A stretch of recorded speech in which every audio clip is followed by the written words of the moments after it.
반갑습니다. 오늘 말씀의 제목은 우리 복음을 향한 열심이라는 제목입니다. 여러분들은 어떤 것에 열심, 또 열정을 가지고 계십니까? 사람들은 모두 각자 하나씩 좋아하는 것에 열정을 가지고 살아갑니다. 누군가는 책에 열정을 가질 수 있고, 또 누군가는 운동을, 또 누군가는 악기로 각자 좋아하는 것에 열정을 가지고 살아갑니다. 한 명을 소개해드리기 원하는데요. 저희 아버지입니다. 저희 아버지는 저와는 다르게 운동에 엄청난 열정을 가지고 계셨습니다. 저희 아버지는 다이어트를 위해서 운동, 마라톤, 등산, 축구, 골프 등등 안 해본 운동이 없을 정도로 모든 스포츠에 열정을 가지고 많은 시간을 또 운동에 할애하셨습니다. 그런데 아버지께서 이렇게 많이 운동을 하셨음에도 불구하고 이상하게 살은 빠지지 않으셨는데요. 왜 그랬을까요? 자세히 살펴보니 아주 열심히 땀을 뻘뻘 흘리면서 운동을 하셨지만 끝남과 동시에 또 운동을 하신 만큼 소비한 칼로리만큼 야무지게 음식을 드셨기 때문이었습니다. 아버지께서 운동을 향한 그 열정은 너무나도 좋았지만 사실 그 목적은 건강을 위한 운동이 아니라 본인이 좋아하는 음식을 아무런 죄책감 없이 드시고 싶었던 그런 목적이었던 것이죠.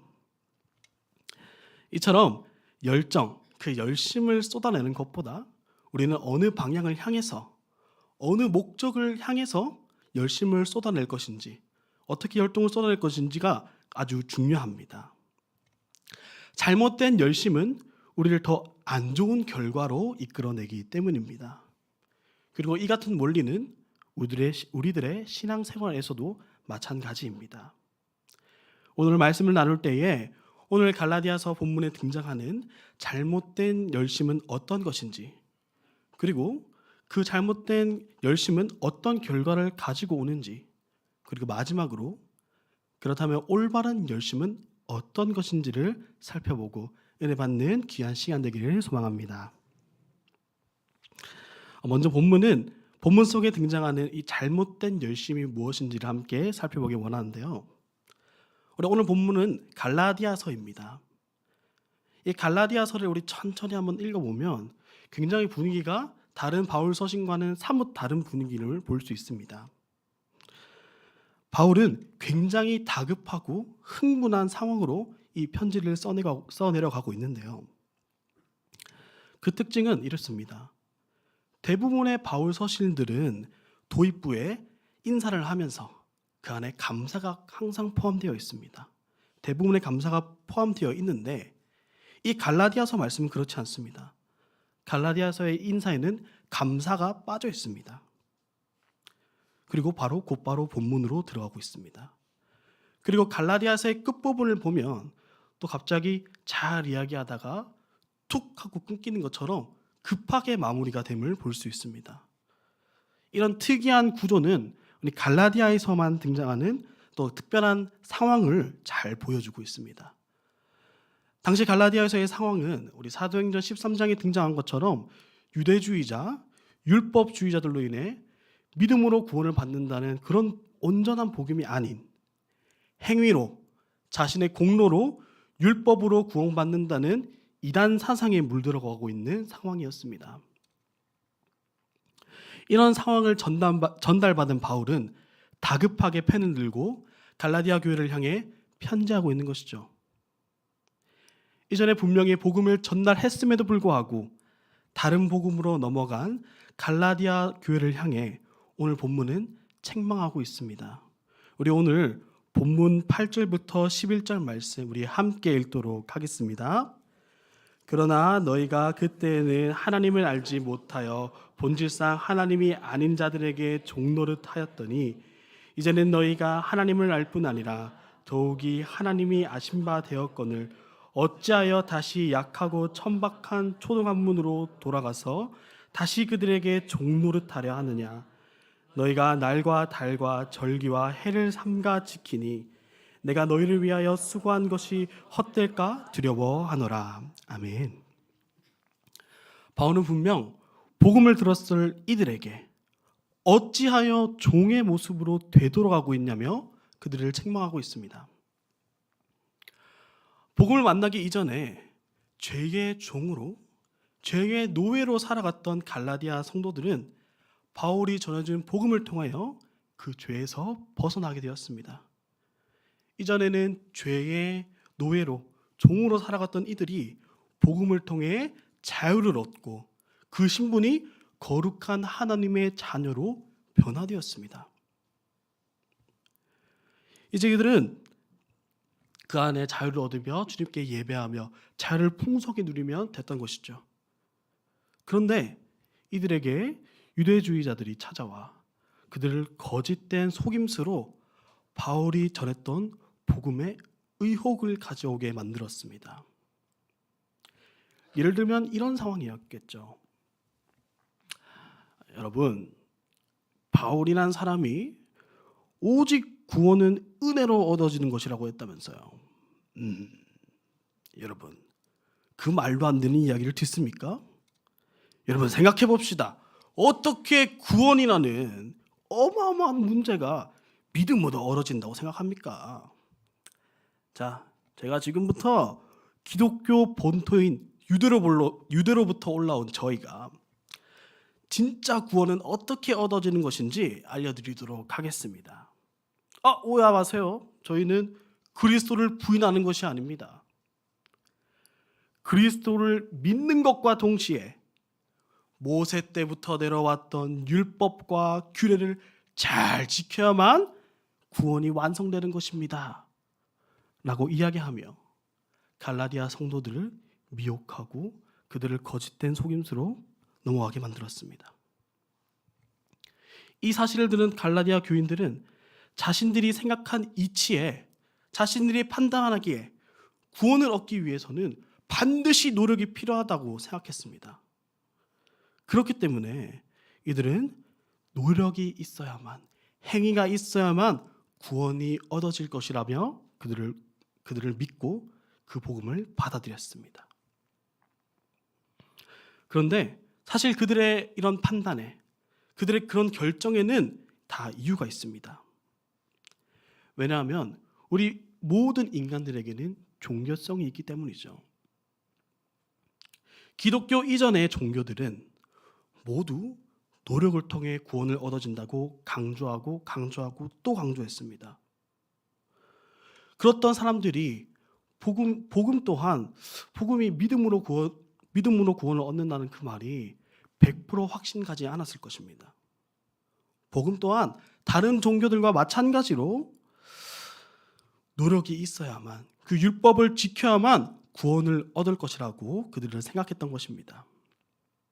그렇기 때문에 갈라디아 성도들은 유대주의자들의 그런 속임수에, 그들의 미혹에 넘어가게 된 것입니다. 이 원인은 하나님에 대해, 그러니까 하나님이 어떤 존재인지 제대로 알지 못했기 때문에 이런 판단을 하게 된 것입니다. 사실 갈라디아 성도들의 모습은 우리 주변에도 쉽게 찾아볼 수 있습니다. 우리들도 성경이 말하는, 성경 안에만 있는 그 진리를 믿고 따라야 하지만 실제로 그러지 못한 경우가 너무나도 많습니다. 사실 우리들의 문화 속에서도 유교와 불교가 항상 혼재되어 있었고, 또 우리의 문화 가운데에 유교라는 사상이 깊게 깔려있기 때문에 우리들도 그런 미혹 가운데 쉽게 넘어갈 수 있습니다. 한 가지 예를 들어보죠. 사람들이 굉장히 많이 넘어가는 신앙 중에 권선진악이라는 악은 반드시 멸하고 선은 반드시 이긴다라는 그런 강박에 믿고 있는 사람들이 너무나도 많습니다. 예를 들면 어느 날 내 자녀가 병에 걸리거나 사고를 당하게 되면 혹시 내가 지난주에 11조를 안 드려서 이렇게 됐나? 혹시 내가 요즘 교회에 좀 일 좀 하라고 받았는데 그걸 거들여서 그런가? 이렇게 생각하는 경우가 생각보다 많이 존재합니다. 성경이 말하는 진리와 얼추 비슷한 모습으로 끼워 맞추려는 이런 신앙을 가지는 경우가 우리들 주변에 생각보다 많죠. 사랑하는 여러분, 우리는 복음에 대해 올바르게 알고 있어야 합니다. 갈라디아 성도들에게도 열심은 있었습니다. 그들도 하나님을 섬겼고 그들도 하나님을 예배했습니다. 심지어 그리스도를 믿기까지 했습니다. 그러나 그들은 자신이 예배드리는 하나님이 어떤 분인지 그들은 제대로 알지 못했습니다. 이는 로마서 10장 2절 말씀이 말하는 것처럼 그들이 하나님께 열심은 있으나 올바른 지식을 따른 것이 아니라는 것이죠.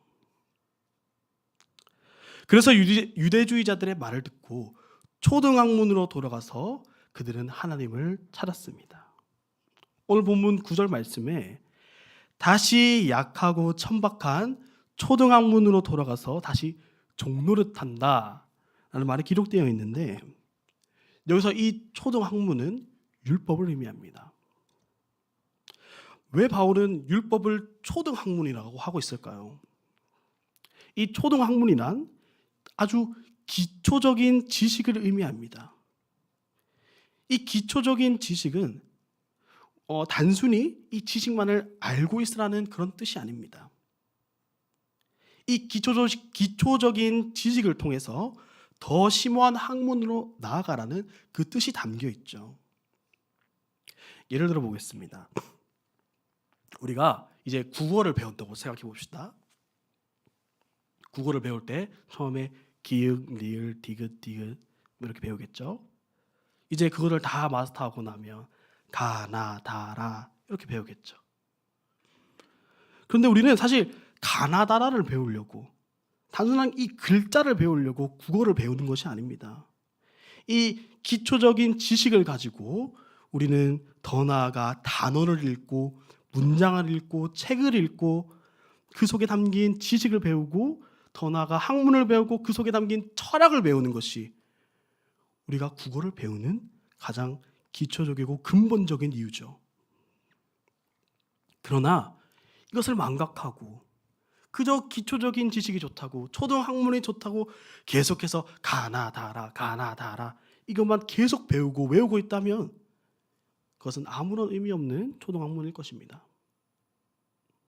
바로 이런 모습을 오늘 갈라디아 성도들은 그렇게 행했다는 것이죠. 율법은 우리가 하나님의 자녀가 되었을 때에 그 신분에 합당한 모습으로 살기 위해 주어진 것이지, 율법이 구원을 의미하는 것은 아닙니다. 그러나 오늘 갈라디아 성도들은 이를 잃어버리고 이전 바리새인과 같이, 율법주의자들과 같이 자신이 하나님의 자녀가 아니라 율법의 종으로 되돌아가고 있다는 것입니다. 율법의 종으로 돌아간다는 것, 결국 자신의 열심으로 구원을 얻어낸다는 것입니다. 자신의 열심으로 구원을 얻어낸다. 이것은 우리에게 심각한 부작용을 가지고 오는데요. 사실 이 열심 자체는 나쁜 것이 아닙니다. 그러나 이 열심으로 얻어낸 결과를 가지고 남과 비교하기 시작합니다. 내가 좀 더 의로운 사람이다.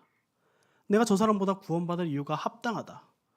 남과 비교하기 시작하고 결국 경쟁하기 시작합니다. 자신의 의를 드러내고 잘못된 열심으로 살아내는 것이죠. 하나님이 말하는 그 복음이 아닌 잘못된 것을, 다른 복음을 바라보며 잘못된 열심을 하고 있는 이 갈라디아의 성도들이 얼마나 비참한 상황입니까? 이런 비참한 모습을 바라보면서 바울은 내가 너희를 위하여 수고한 일이 헛될까? 오늘 본문에 두려워하고 있습니다. 이것이 오늘 이 갈라디아 성도들의 잘못된 열심이었습니다. 그렇다면 이 갈라디아 성도들의 잘못된 열심은 어떤 결과를 가지고 왔을까요? 우리 이것을 알아보기 이전에 먼저는 잘못된 방향으로 꺾이기 이전에 올바르게 열심을 가지고 행동해왔던 갈라디아 성도들의 모습을 살펴보길 원합니다. 우리 오늘 본문 12절부터 15절 말씀 우리 함께 읽도록 하겠습니다. 형제들아, 내가 너희와 같이 되었은즉 너희도 나와 같이 되기를 구하노라. 너희가 내게 해롭게 하지 아니하느니라. 내가 처음에 육체의 약함으로 말미암아 너희에게 복음을 전한 것을 너희가 아는 바라. 너희를 시험하는 것이 내 육체에 있었으되 이것을 너희가 업신여기지도 아니하며 버리지도 아니하고 오직 나를 하나님의 천사와 같이 또는 그리스도 예수와 같이 영접하였도다. 너희의 복이 지금 어디 있느냐? 내가 너희에게 증언하노니 너희가 할 수만 있었더라면 너희의 눈이라도 빼어 나에게 주었으리라. 아멘. 본래 갈라디아의 성도들은 이런 지금의 모습이 아니었습니다.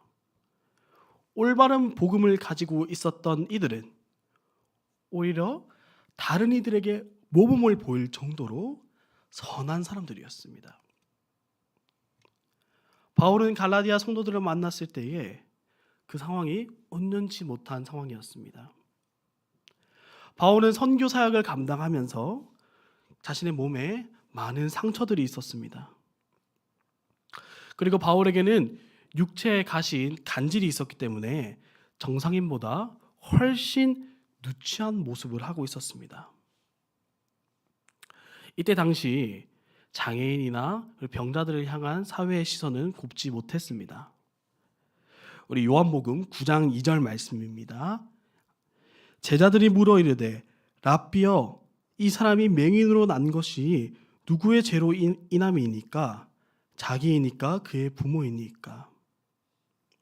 당시 사회의 이 장애인 그리고 이 병자들, 이 환자들을 바라보며 그들은 죄인이라고 생각했습니다. 이렇듯 병자들을 죄인으로 바라보며 또 그들을 하나님의 저주를 받은 자라고 여겨서 이런 병자들을, 이런 상처 입은 자들을 멀리하고 또 그들을 낮게 바라보는 것이 그 당시의 문화였습니다. 그래서 바울도 당시 많은 사람들에게 핍박을 받는 상황이었습니다. 그러나 올바른 복음을 알고 있었던 갈라디아 성도들은 달랐습니다. 오히려 바울을 14절 말씀과 같이 하나님의 천사처럼 그리스도 예수를 영접하는 것처럼 바울을 맞이하고 반겨주었습니다. 그리고 15절 말씀에 너희가 할 수만 있었더라면 너희의 눈이라도 빼어 나에게 주었으리라 라는 말은 당시에 간질의 영향으로서 눈이 점점 더 나빠지는 바울에게 눈이라도 빼어줄 만큼 바울을 선하게 여기고 바울을 섬겼던 것이죠. 이런 복음에 올바른 열심이 있었던 이들은 정말 선하게 행동했으며 바울은 이런 복 있는 행동을 바라보았고 그들을 진정으로 사랑했습니다. 너무나도 아끼며 그들을 사랑했던 것이죠. 그런데 그들은 율법주의자들로 인해, 유대주의자들로 인해 그들은 다른 복음을 받아들이고 맙니다. 그리고 잘못된 열심을 가지게 됩니다. 잘못된 열심을 가지게 된 갈라디아 성도들과 바울은 원수가 되고 맙니다. 우리 16절부터 18절 말씀 우리 함께 읽겠습니다. 그런즉 내가 너희에게 참된 말을 함으로 원수가 되었느냐? 그들이 너희에게 대하여 열심히 내는 것은 좋은 뜻이 아니요 오직 너희를 이간시켜 너희로 그들에게 대하여 열심을 내게 하려 함이라. 좋은 일에 대하여 열심으로 사모함을 받으면 내가 너희를 대하였을 뿐 아니라 언제든지 좋으니라. 아멘. 이전까지 바울의 복을 받고 그들을 형제라고 부를 만큼 사랑했던 이들은 잘못된 복음으로 인해 원수가 되고 말았습니다. 진실되게 친구였던 자들이 원수로 갈라지게 되었죠. 그리고 오늘 본문 17절에 등장하는 이 그들, 즉 유대주의자들의 속임수로 잘못된 열심을 가지게 된 결과죠. 유대주의자들이 말하는 이 열심은 헬라어로는 젤로신이라는 말인데요. 이 젤로신이라는 말에는 두 가지 의미가 있습니다.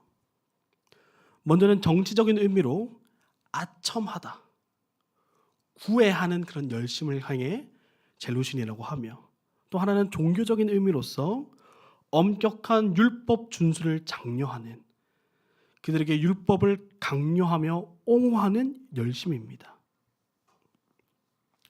다른 사람에게 자신이 얼마나 구원받을 만한 사람인지를 자랑하는 열심, 율법으로 자신의 의를 드러내는 열심이 바로 이 유대주의자들의 열심이었던 것이죠. 이는 잘못된 열심이었습니다. 바울은 분명 자신의 사역으로, 또 자신의 사역을 통해서 많은 제자들을 남겨냈습니다. 이것은 갈라디아 성도들 또한 마찬가지였습니다. 갈라디아 성도들 또한 제자가 되었습니다. 그런데 이들은 예수 그리스도의 제자가 된 것이 아니라 오히려 관습의 제자, 율법의 제자, 율법주의자들의 제자가 되고 말았습니다. 이런 잘못된 열심의 예는 또 우리들 주위에서도 볼 수 있는데요. 많은 교회가 제자 훈련을 통해 성도를 제자로, 더 성숙한 그리스도인으로 세워가고 있습니다.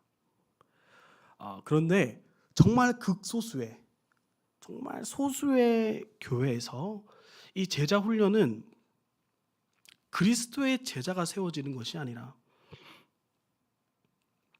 교회의 제자, 사람의 제자, 목사의 제자를 세워나가는 경우가 정말 극소수 존재합니다. 제자 훈련이라는 그 열심은 너무나 좋았지만 그것이 잘못된 열심으로 인해 결국 그리스도의 제자가 되지 못하고 사람의 제자가 되고 만 것이죠.